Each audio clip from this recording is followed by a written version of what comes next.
Healthy oils at home and when eating out. When it comes to using oil in cooking or on meals, some people could be wary. Eating fat with meals make people think about having high cholesterol and, becoming overweight.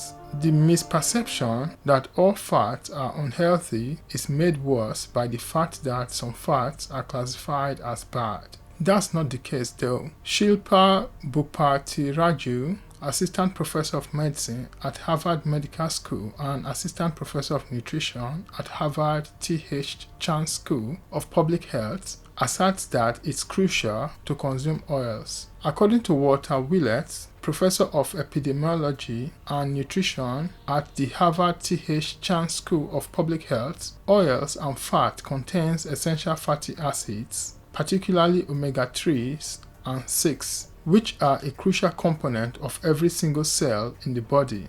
They serve as the building blocks for hormones, aid in the reduction of inflammation and lower blood pressure and bad cholesterol. Oil also impacts flavor and satiation. The key to knowing the right kind to use: it's easier when you are cooking at home, a little trickier when you are eating out and you can't control every step in the process. But it's not just about picking the healthiest oils. They play a part in a healthy diet when they are part of an eating plan that minimizes processed foods, simple carbohydrates, and sugar. Healthy and not so healthy oils. Liquid plant-based oils are generally the healthiest. Olive oil is the first that springs to mind, and for good reason. It has stood the test of time. Extra virgin is the best variety since it is the first pressing and least refined, and it lowers blood cholesterol and offers antioxidants. Corn, canola, safflower, and soybean all fall under the category of healthful foods. The last one was not always thought of as a healthy option because it used to be hydrogenated, but it is now in its natural state and a decent source. Butter, palm oil, lard, and coconut oil are on the unhealthy side. They are similar in that they are semi-solid and contains a lot of saturated fats. Consuming that fat raises LDL cholesterol, or the bad sort,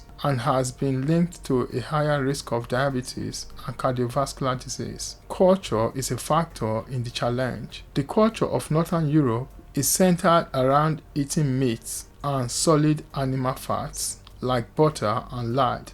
The Mediterranean diet and the Southern European approach both rely on plant-based oils, especially olive oil. Despite the fact that saturated fats have no of the aforementioned health advantages, they don't have to be completely avoided and can instead be limited to 5% of your diet. For instance, only 100 of your daily 2000 calories or less should come from saturated fats. Eating out versus at home. There's less worry about eating the wrong fats or too much if you are eating at home and using healthy oils. You have complete control over every aspect of cooking, whether you are frying or dressing a salad. Using too much oil is not a big deal because most people control their consumption by recognizing when something tastes overly greasy. Although general concern about frying exists, it is not always unhealthy. It really depends on what is being fried. Cheese, which is a saturated fat, would not be the best option, but zucchini would not be the worst.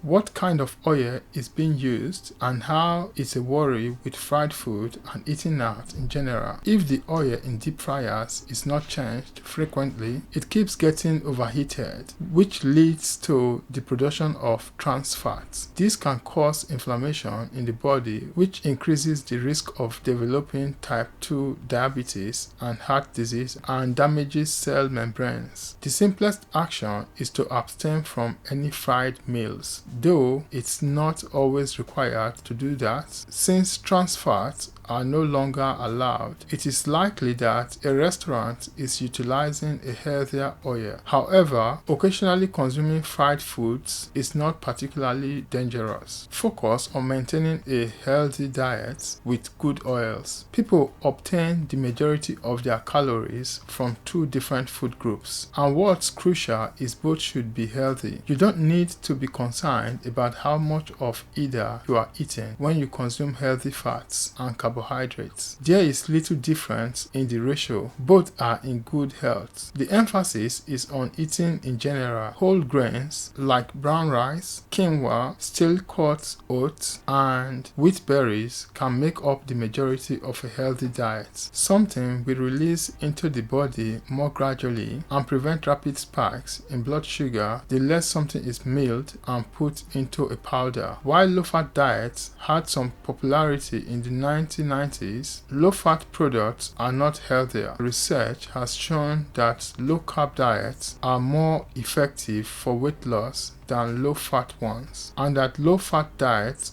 are not more effective for weight loss than higher fat ones. The best approach to eating well is the science-backed recommendation of having lots of colors in your plates. Orange, yellow, green, and red foods supply various antioxidants and phytochemicals that may be protective to the body. When you compose your diet like this, chances are you will eat more slowly and consume fewer empty calories. Enjoy your fats. It's healthy to consume good olive oil. You will be able to savor the salad and have a more enjoyable meal overall by doing this. Hi everyone, I hope this video has been informative and helpful. If you like this content and you'd like to see more videos like this, kindly like, share and subscribe to this channel. Thanks for watching to the end. Have a nice day and look out for the next video.